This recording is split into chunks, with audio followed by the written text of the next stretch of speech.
Over the years, it's definitely my lived experience that spa, fitness, hospitality, wellness, longevity is the same thing. And I'm hoping that the group of you guys that are here today can understand that. So it doesn't matter whether we're a fitness background or whether we're coming from that hospitality background, elite sports, healthcare, hotel, spa, wellness. We're all just helping people feel better. We're all trying to help people feel well and be well. So this session today and my second panel is bringing some industry experts and leaders from slightly the shoulder side, outside of fitness, but also with the same core, the same beliefs. So we're going to talk to each of the panelists, and I would really like this to be quite a communication if you have questions for them about what's working from them.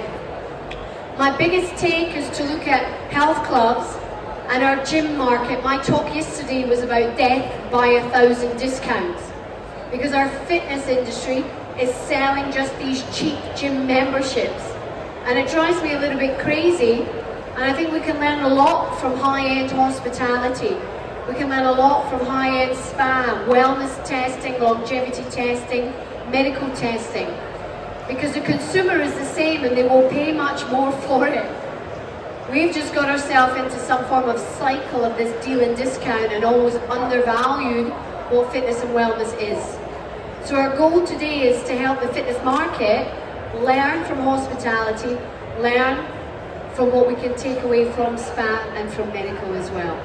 So I'd like to say hi and welcome officially Phil Murphy. He's the Managing Director of Horcross Hall. Do you guys know Horcross Hall? Who's been to the rooftop terrace? It's about 45 minutes away. We've figured like some more hands. Yeah, I know. You need to work on the marketing. It's 45 minutes away. You can probably go there on the way home. No, actually, book. It's very popular. It's one of the most beautiful hotels that I've been to, and they recently, a couple of years ago, invested in this rooftop outdoor bathing. So it's huge jacuzzis, sauna rituals, and the volume of people, 140,000 guests, was it last year? Yeah, 140,000 guests. Yeah, so high-end volume, but delivering a really high-end experience over and over again with repeat guests, people coming to spend money, and a lot of money spent on skincare, retail, and the sauna rituals is something that we're going to talk about as well, because I've been very impressed with what you can do with 15-minute sauna rituals, someone singing or doing sound baths and saunas, and how that can up the portfolio. And then we have Jenny. Now, Jenny is replacing Charmaine. We're very lucky. Charmaine had a little accident yesterday, so she was from Beaverbrook Hotel, but I just so happened to have a fabulous friend called Jenny, and Jenny runs the Four Seasons Hotel, so equally as prestigious. When I was looking on my favourite source of information, Gemini, is my best friend, and I wanted to check what I thought was true, that the Four Seasons is the most rewarded brand of all time of the Forbes Travel Awards. So I don't know if you know the Forbes Travel Awards, but that's kind of cool, isn't it? That was nice. Gemini did tell me a favour. That was like, thanks, Gemini. 11 years straight, apparently. But the most awarded properties. When you go to a Four Seasons, who's been to a Four Seasons? Same people. Same people. The rest of you need to get out more. Steph's like, yeah, we're going to go Four Seasons. It's just spectacular. It's service on a completely different level. It's every single type of detail. And what I was fascinated with Jenny and I were talking, and what she'll go into much more than me, is Jenny will tell you there is a lot of local returning business. It's not just people spending money to come and stay in a suite and then coming for a massage. There is a lot of returning guests. And she'll go into why that is, why they're coming back to pay this high price point for massage, for treatments, and for spa experience. Then we have Jack. Jack's the CEO and the founder of Latus Longevity Testing. We just started hanging out a couple of months ago. We were working on a project with David Lloyd, and it's been very interesting to see how you can take a mobile wellness clinic, medical health testing, and make that available on scale, but still keep that at 5-star. So this is a new experience that they're adding to the member They're taking that data-driven results, they're taking the technology, the blood work, all the measurements that you will need, and they're personalising that through the journey of a membership within the health clubs. Now, David Lloyd have done a lot of work on this, making sure that they're training their personal trainers to be advanced, but they're using the technology that's been created by Latus. So we're very happy to have Jack here looking at the data points and the metrics. So I'm just going to pass back to Phil, and he's going to tell us a little bit about his history, because he's got fitness history. And then Jenny will tell us a bit more about her, same with Jack. And then we'll go to some questions that I think might be interesting from me, that hopefully you guys can learn from. And then start thinking if there's anything you want to specifically ask. We should have time at the end as well. So over to Phil. Good morning, good afternoon. Phil, I'm Managing Director at Allcross, previous to Allcross, which I've been involved with for about 8 years now. I worked for McDonald Hotels, Q Hotels for several years, looked mainly towards spa and leisure. And then prior to that, I sort of started in the fitness industry, working for DW Fitness, JJB Fitness, and scaling that from, at the time it was 20 clubs to about 75. So quite nice to have a bit of a broad experience, both from a fitness perspective and spa and hospitality as well. Very good, thank you. Jenny. Hi, my name is Jenny. I have 20 years experience in the spa and luxury sector. I started my journey at the Sanctuary in Covent Garden, which where we used to check in 191 guests in a day, women only. I feel like there's a few of you here that will remember the Sanctuary days. I then went on to work for Marriott International, and obviously, as mentioned recently, for 4 seasons. Thank you. Good morning, everyone. Jack Latus. As Jaclyn said, I'm CEO as co-founder of the Latus Group. We are one of the leading healthcare brands servicing UK workplaces. So we're one of the top 4 providers, looking after about 4,000 organisations across the UK. Look after about 1.3 million patients a year, and that services from statutory medicals, mandatory work, right through to discretionary spend and longevity. So we were one of the first corporate healthcare companies to start to focus on longevity as a key lever for improving workplace productivity. And that took us into a new journey, which is where we are today, and that is now delivering into the vertical of health and fitness. And we started that with David Lloyd a couple of months ago, and like Jaclyn said, it's delivering a premium, longevity-focused medical and coaching experience to their premium members. Yeah, very cool. It's a good project. It's been fun. So if I go back to Phil, my first question is, how have you developed the guest experience in recent times, and what results have you achieved commercially and also from the guest satisfaction? Because with that level of volume, how do you keep people happy when it's like next? Very difficult. Yeah. We, as you said before, we invested quite heavily in the physical facilities at Allcross about 18 months ago, which was great at the time, but we always knew that at some point that was going to begin to plateau. So we needed to look at an alternative way of being able to provide an experience or experiences that guests would, feel involved in, create memorable experiences for them and make them want to come back. And that's where we really sort of discovered the sauna ritual side of it. They're only 15 minutes in length, they're quite intense. Hopefully you've all had opportunity to go to one. And really, how can we deliver that on a scalable thing? We've got 300 plus guests a day. It's a 15-minute experience. The saunas are big, but they're not huge. So it was a way of being able to train our own team to deliver these. So that's where we really started. And we do other things sort of like sleep coaching, water meditation, just to name a few. And after we sort of dived into this, and we spent a few months playing about with the model before we could actually physically make it scalable. And we've actually seen a result of this. We can now monetize what this has provided for us. We're seeing average room rates increased by about £40 over the last 18 months. We're seeing average day guests spend increase, not just on property, but actually physically for the day or for the evening experience that we hold.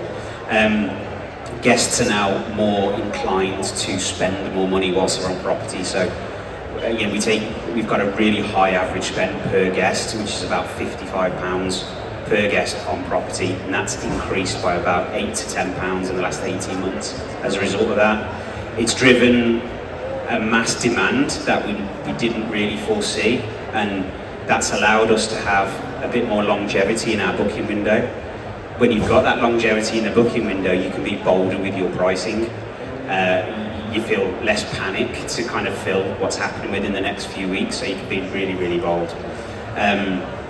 All told, it's probably increased occupancy by about 13%. We now have an average occupancy rate within the hotel 86%, which is probably worth an extra 300 rooms, an extra 600 guests a month. So from a monetary perspective, it's been super financially rewarding, and because we've shown that commercial success, we can now look into alternative experiences as well. So we're heavily working on that over the next year or so. I love that. I think it's something that is echoed across all the different sectors. If you're building communities or experiences, people will stay for longer. And if they're coming in, booking into a sauna ritual, and whether it's meditation in there, or we've got some, I can't even say that word properly, so I'm not even going to attempt, but you know what I mean. Towel waving. That's the one, towel waving, but there's a proper Afghan, you know what I mean. Edit that out. Yeah, that's it, that's the one, thank you. When you build in that experience, people feel more connected, they have a better time, they enjoy, they feel rested. So they'll spend more time at dinner, engaging, have maybe some more food, spend more time before, talking, meeting, maybe be excited by some products in the retail shop. I'm sure we're probably all the same. If you're having a good experience, you spend more money. If you're having a good time, you keep going. If you're having a bad time, you stop spending, or if someone's not attentive, or I think that's kind of important as well. So it's good to see it's reflective in the retail spend. Don't you just love background trade noise? It's fantastic. But thank you. And my second question for Phil is, have you ensured that the team remain motivated and engaged to deliver that experience? Is it 460 members in your team, is that correct? 460 staff in total. That's big. It was difficult, it's difficult. It goes up, we knew we needed to deliver something on scale, so we knew we needed to do it for our own team. So we definitely knew we had to profile the individuals. We needed them to be emotionally invested in what we're trying to do. Because sauna rituals, they're physically demanding. I know they're only 15 minutes, but it's within a very, very hot environment. So again, we know we wanted to put on a degree of sessions every day, so we know we couldn't rely on only a few instructors, so we've got about 12 on property, so they're part of our own team. We partnered with the British Sauna Society, who have been absolutely amazing. They recognised what we wanted to do, what we wanted to deliver over a long period of time, and they were so sort of careful with their training with us. But more importantly, it got us exposure to some of the best sauna masters within Europe. The team have actually had the opportunity to travel. They've had the opportunity to spend time with the very best in Europe. We've actually brought them to Hallcross. Not only has that been a great experience for our members and guests, but it's also been a great experience for the team to be able to have the time to spend with them, to learn, to develop. And I think when you get that sort of buy-in, you hand it over to them, it's a journey for them. They become, like I said before, emotionally invested, but you give them the freedom, you give them the empowerment to put their own personality spin on it, and I think that's really where the guest experience comes from. It's not just a rinse repeat, every session can be different. We give them free rein to express themselves in it, and I think that's what's happened, and we've seen a really good guest experience increase. Our NPS has now gone up to 73, 74 from 61 as to where it was 18 months ago. So we couldn't be happier with it, and I think to partner with a provider like the British Sauna Society, it's been amazing. Yeah, that's brilliant. And there's a lot of facilities that have space, whether it be a sauna, an infrared cabin, whether it be outdoor bathing, different areas within your building that you could make these types of rituals.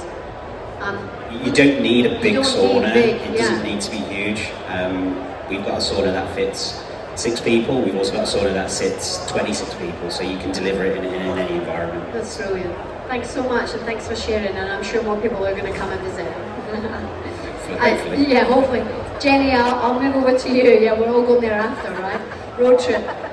So Jenny from the Four Seasons, it's one of my personal favourite places to go and hang out. But what's the premium upgrades and like the bolt-ons that you're using to increase the overall yield? Because your guests are coming in, they're spending money to either stay in a hotel, or if they're local residents, they're living in Mayfair area, they're quite local to the property. But what else are you doing to add the bolt-ons and to increase the yield with your guests? Well, firstly, it all starts at booking stage. So our team will try to find out as much information as possible from our guests to try to understand what their wants, goals are, and what they're really looking to achieve during their experience.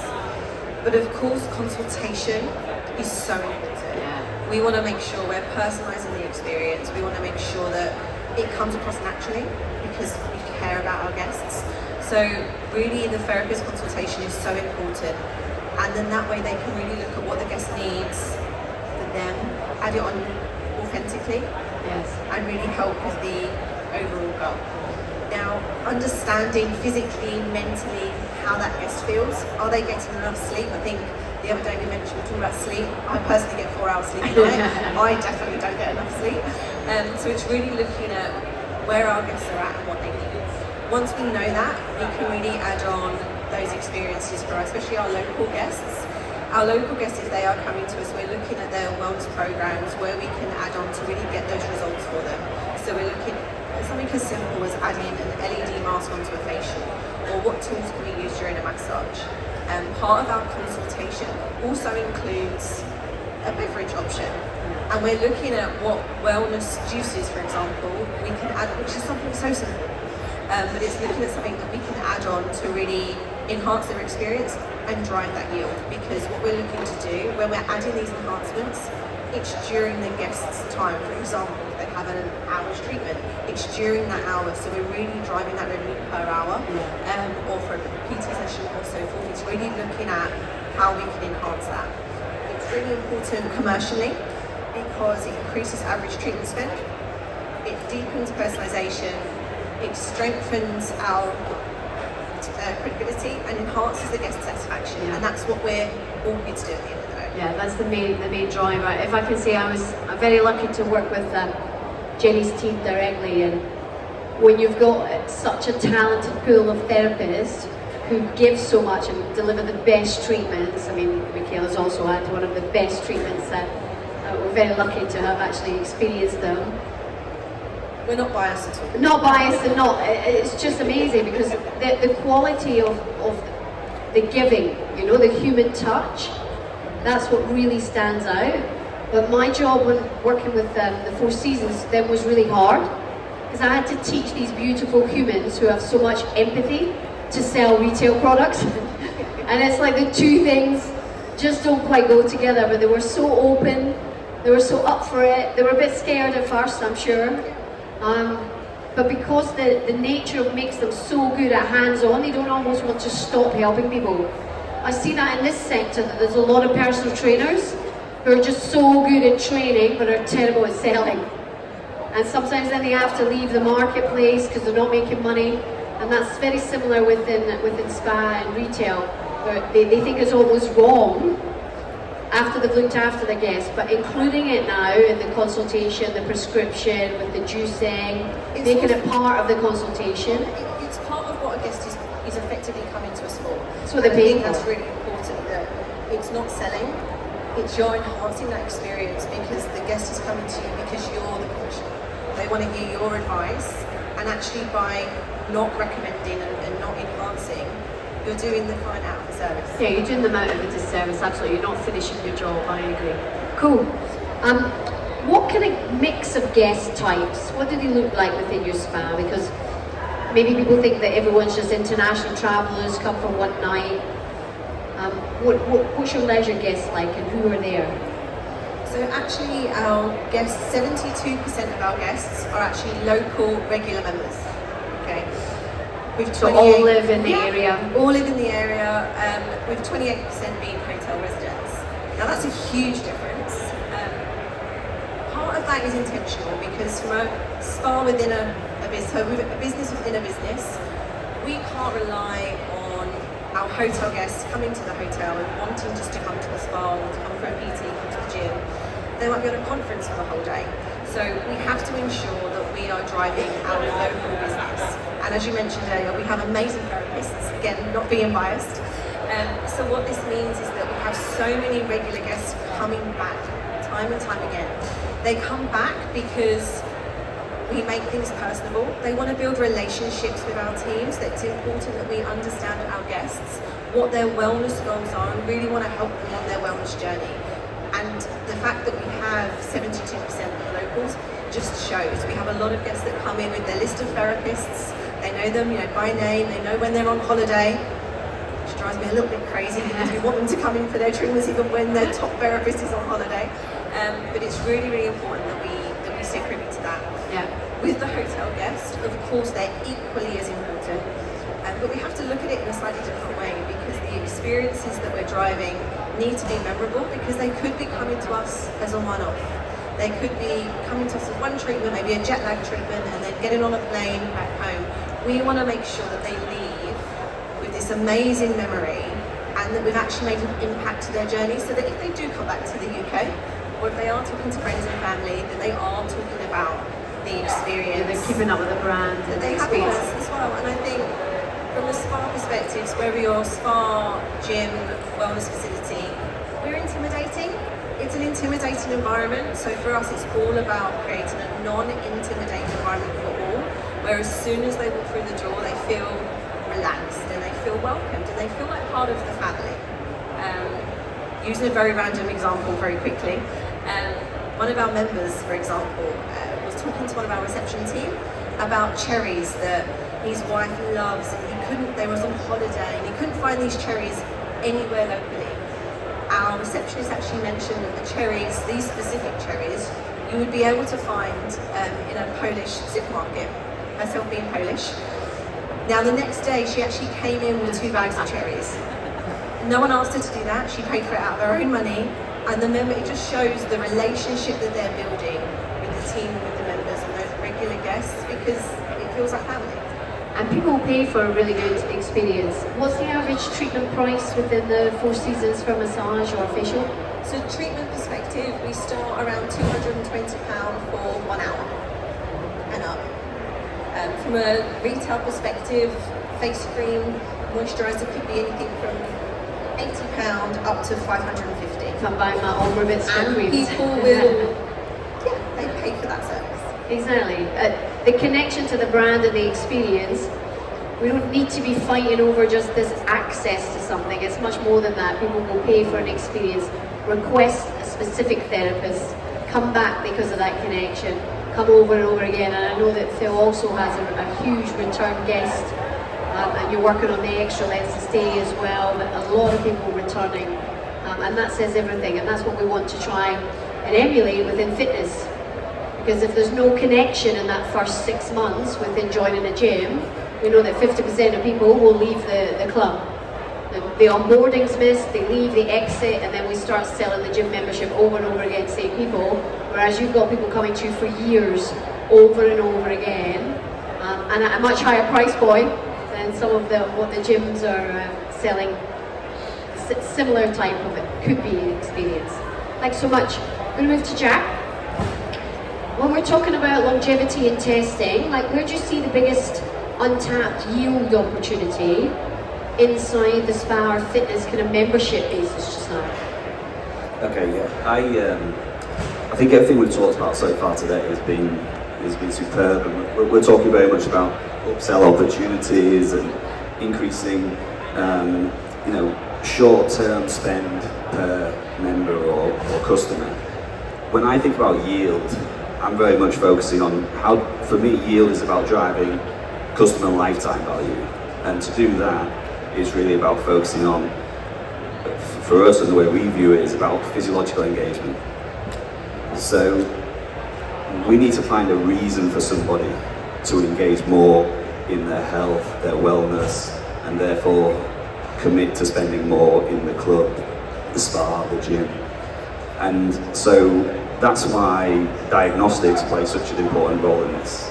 So you're taking somebody from just giving them access to great modalities such as sauna, cold therapy, infrared, everything we've talked about, great modalities, but we're moving from access to outcome. And with outcome is what gives you that long-term engagement. So you're using diagnostics, and diagnostics is a pretty strong word, really it's more just like screening, it's just giving people an understanding of their health. And that is giving them a baseline. Once somebody's got baseline, they're bought into it and then they'll invest more. There's probably a couple of good analogies I can give you for this. It's like, first one would be if somebody looks at your car and tells you that your brake pads are worn down by 50%, you're going to pay to get your brake pads replaced, you're going to invest in that, and then you're also going to pay to get them checked regularly because you've been showing the problem, whereas before that you weren't spending anything on your brake pads. The second one to that is if you look at what the pharma industry have cashed in on and done a fantastic job of.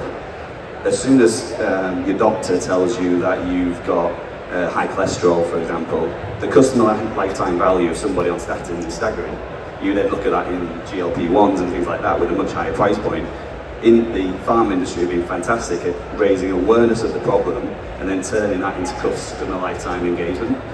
And actually, the spa, health club and fitness industry has a much better opportunity in a much more ethical way to do that by saying, actually, instead of looking at downstream conditions and downstream symptoms, let's use preventative diagnostic longevity assessments to say, this is the upstream issues we're finding.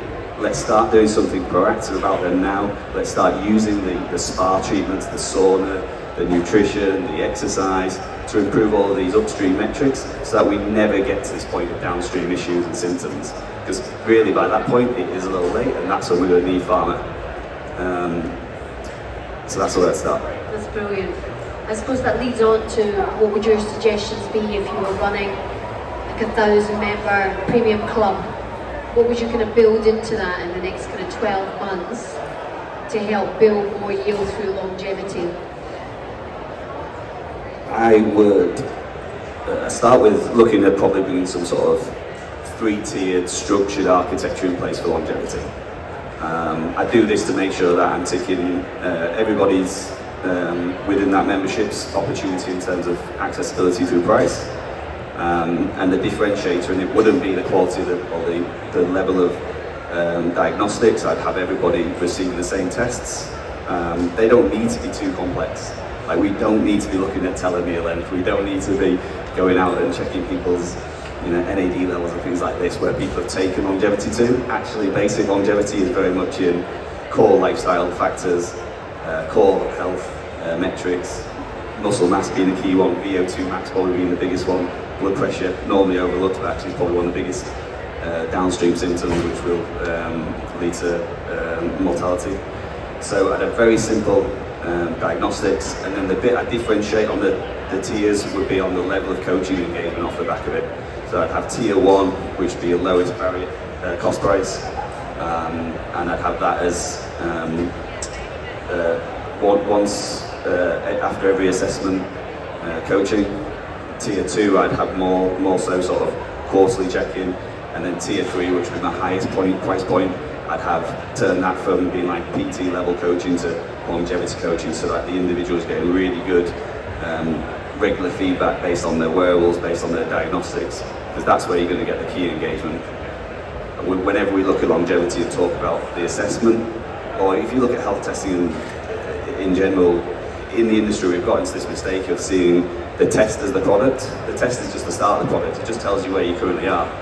Actually, the product really is about how do we take you from your current health point, you find out your current health stats, how do we take those forwards? Because when we're looking at longevity, really what we're trying to do is just flatten out the curve of reduction of health. So if we look at VO2 max, for example, VO2 max reduces by about 10% a decade if untrained. Our job as a longevity specialist and trainer is to try and help flatten that out. So instead of reducing at 10% a year, maybe a decade, maybe it only reduces at 1% a decade. And in terms of the oxygen gap and for performance, that's going to make a huge difference. So that's how I do it, Jaclyn. I'd look at that sort of three-tier strategy. I like that. I'm just writing down what was in my head when when we're thinking about all the 3 different examples, it's almost like we're just trying to find out what the needs and wants are from each of the, whether it be the client, whether it be the patient, or whether it be the guest. And we're maybe doing that from a social interaction for a memorable experience within a sauna, a ritual. We're maybe doing that from high-end service within a spa with all the additional things to the massage, with the added benefits that they can take home, or the juices to finish it. And then we're using the clinical trials, the data, to translate it. So regardless of what your business is, regardless of what your model is, whether you're a leisure trust, whether you're a Pilates studio, whether you're a big box operator, a spa, a hotel, looking at how you can translate what the guest, the client, or the patient needs, communicating in a language that makes sense to them, and then offering them the solution that works for your business, that will help you drive more yield and more revenue that matches what your needs are on the price point. So I'm hoping that the guests in the panel were different and insightful, coming from very different backgrounds and different points of view, but maybe sharing stuff for fitness, for this environment they can learn. I've deliberately allowed about 5 minutes for questions, so that means I'm expecting at least 5 of you to be really vocal and to be really supportive of my gorgeous panel, and at least 5 of you are going to ask a question, aren't you? You are. You totally are. Who's got a question? And I think we have a roving reporter. Am I roving reporter? Thank you, Ian. This one there, go for it. Hi. Okay, great. So I'm more in the fitness industry, and I think you said that you were in the fitness industry, is that right? All right. So my question would be, what could a gym, a classical gym, or maybe a small group gym, could take from all the hospitality that you do, all the services that you do, to go further at the experience that they can give, at a point that we can even ask if it's even a gym again. Sorry, I'm French, so I do my best. So I think I get what you mean. Yeah. Okay. Are you going to not speak back in French? Well, Bonjour, ça oui. va? Je m'appelle Jaclyn, je suis écossaise. That's all I got though. Alright. No, go. It's a great question. I think trying to look at it from a slightly different perspective. Typically what a gym facility is kind of traditionally always offered, how can you look at a slightly different alternative experience? Are you really doing enough for the recovery side of it? We sit in a very, very small sauna, which I'm sure can fit into someone's front room, for example, and can definitely fit within potentially a space. So I would just look at moving away from the traditional gym. So are you looking at recovery? Have you got cold water therapy, which there's some amazing products on the market right now. There's some great sauna. What other aspects of recovery do you do? Do you do any breathwork classes? Do you do sleep coaching? Yeah, everything that can kind of, that particular member can take home into their everyday life and is something different than maybe what a traditional gym offers, and that's probably going to set you apart in a really big way. That's good, and I think when people stay, say for example in hotels, rather than just go to the gym, they're willing to try more things, so they'll maybe go on some sound healing or meditation or sleep coaching. But if you can offer that within your gym, then they're taking that home, so the association, it's called the halo effect, they'll stay a member for longer. They'll feel more benefit, they'll remember you when they go home. Great question. Thank you. That was 1 out of 5, so I need 4 more. Emma's got 1. Thank you, Emma. Hi, we're from the Leisure Trust here, so different end of the market, but we're really aspirational. I want to know how we can raise our standards without me really knocking the hell out of the members of staff and frustrating them. So we can come up with all the ideas. I've engaged with Jaclyn because mainly because of her obsessive standards on delivery. But how do we up the aspirations and the service by our team of staff? We've also got 500, but many professional and some without doing them any disrespect. They could be an 18-year-old lifeguard. They may not have experienced some of the world experiences some of us have had, and that's our biggest struggle. Yeah, that's maybe a good question for Jenny, because Jenny's leadership model, she's driven massively on targets. She's obsessed with the data, but she loves the people, and it's it's a really fine balance, isn't it, Jenny? I think it's really important to remember that one size doesn't fit all, and it's really important to ask your team what motivates them.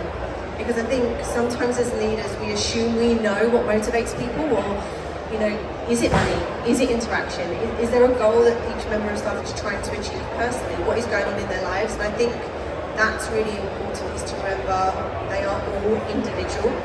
So that's always where I start, is finding out what drives them, where do they want to go, and also bring in some fun aspects into the day-to-day, making things competitive, and it's basic, and it's back to basics, but it's just remembering that people like a healthy competition. Yeah. This is going to sound ridiculous, but whenever anyone does anything remotely positive in the team throughout the day, we're very big on high fives. I love a high five, and it sounds ridiculous, but everybody wants a high five. If you create an environment where people want to encourage each other and want to really sort of help each other on the day-to-day, and they see each other, woo! It just spurs people on, it isn't it? spurs people on. At the end of the day, as a leader, you are your team's biggest cheerleader. That's, for me, that's the most important part of my job, is being a cheerleader to my team. And Phil, you've got almost a mentor program, right? You bring in a lot of people that shadow, that grow, that develop, and your staff stay for a very, very long time. I've seen loads of them be promoted over the years as well. Yeah, I think we're about average staff service is about 4 years across, which probably doesn't sound a lot, but when you boil it down, it's quite strong. I think particularly with alternative experiences that we've introduced, it's finding a way, finding a path that your existing team members, lifeguard for example, I've got receptionists who 6 months ago, receptionists who've got six months in the future, they're delivering sauna rituals, which they never knew that they could be. It's kind of like looking at what alternative experiences you can train your team, and it's quite low cost. But then what you find is there's almost like a bit of a movement. They see one or two doing it, and I really want a piece of that. And you find some individuals within your organisation that you didn't know that you were going to have. So. Yeah, I'm going to add to that. It was many, many years ago. I was working with Centre Parks. I'm sure you guys know the brand, and one of their, she was like a pool attendant, and she was young, she was keen, she wanted to learn all about the products, and she started going around the Aquasana within Centre Parks and telling people about the hand scrubs, and she ended up selling more of these products than the head lead therapist for the brand at the time, Latus, and then she actually worked for Latus as a national manager and account manager over the years. And it was just amazing to see her be someone whose job was to pick up towels, that you could think is maybe not that bothered or not that motivated, to go around with little baskets. Fast forward 10, 15 years, and Aquasana actually have built educational rooms. They'll hold 20 people, and they deliver educational events 4 or 5 times a day. And it was all because of that girl Julia, who started off going around picking up towels. And it's just amazing to see. So the journey of where they go, and I do want to say thanks to Emma and to bring your whole team, well, you're not your whole team, you've got hundreds of them, 500 of them. You've got a big chunk of your team from golf, from HR, from business development, from fitness. And I think that's probably the first start to get out there, to have some fun, and to come to these things as well. So I'm delighted you were here. Thanks for the question. I want at least 1 or 2 more. Hi. Thanks so much for everything the panel has said. It's been really interesting, and yourself as well, Jack. Question for Jack. I'm just really interested in understanding, with your partnerships with workplaces or with David Lloyd, what does it actually look like on the ground? Like, what are Latus delivering? Is it people there that are trained on site there all the time? Is it at-home tests? Like, I'm just interested to understand how that works a bit more. Yeah, cool. Go for it. Great question, thank you. Probably something I should have covered. So the core product is we've created a very high-end spa-like experience in the back of a Ford Transit. Okay, so a very glamorous Yeah, for transit. painstaking process to, and I've got Steph Holland from David Lloyd with us today and Stu Cashmore, and they've done some fantastic work, and the flowers are all Steph's idea. Not the plastic ones though, right? No, never. But no, so we essentially we've created a spa-like experience in the back of a Ford Transit. This arrives on site at either a workplace or a David Lloyd club. There's a whole booking process in place, so a software solution which people book on their assessments, go through a lifestyle questionnaire, then they turn up to their assessment in the van. They go through a range of different assessments, from basic things like blood pressure and body mass, body fat analysis, through to more advanced blood panel work, looking at key drivers of longevity really, VO2 max being one of those. Off the back of that, their bloods go to the lab, everything comes back into the platform, they get a report, and then they sit down and have a coaching session virtually with one of our longevity coaches. The coach takes them through the whole, the results or the questionnaires, how all of that comes together, and then off the back of that, they then put them onto a personalised 12-week health journey where they're focusing on the sort of key areas that we pulled out of that. So that might be a sleep program, a cardiovascular health program, a strength and resilience program. They follow that for 12 weeks, engaging with the platform. Each week it tells them what they've got to do, what the key tasks that week, what the key focuses are, how they feel about it. And then in 12 weeks' time, they can do a reassessment and take on another health journey as well. So it's like I said at the start, the assessment is just the start of it. It's great, it gives you an idea of what's going on. That then enables us to start the good stuff, which is the coaching, and how do you engage the member in actually sticking on those healthy things, because a health test is no good if you don't do something proactive off the back of it. Yeah, for me that's the biggest point, that it's taking the data and making it come alive, not just having it as a screen and going, oh well that's interesting, what do I do with it? They've really built that into making our journey, and then the support from the internal staff, had advanced training, very specific level of personal training, and the service is spot on along the way to pull it all together, so it seems seamless, even though we've got the external partner. So it's brilliant. I'm sure you'll talk more about it. We can answer more questions. So for me today, we have one more panel in about 15 minutes, and we're going to be talking about what's the future looking like for building the gym or the spa and the wellness area of the future. My panel are going to be coming from backgrounds from infrared saunas, from a brand new environment that's been built in Fulham Pier that's linked to the Fulham Football Club, and I also have the head of David Lloyd, director Steph Holland with us on the next panel as well. So I'm hoping you can nip to the loo, maybe get some water. I don't know if there's any fruit left in the VIP lounge for Olivia, and then come back and join us for that last panel within our spa focused and what we can take and learn from spa, wellness and hospitality. But the panel, thank you so much. They'll be available for more questions. Thank you for joining us.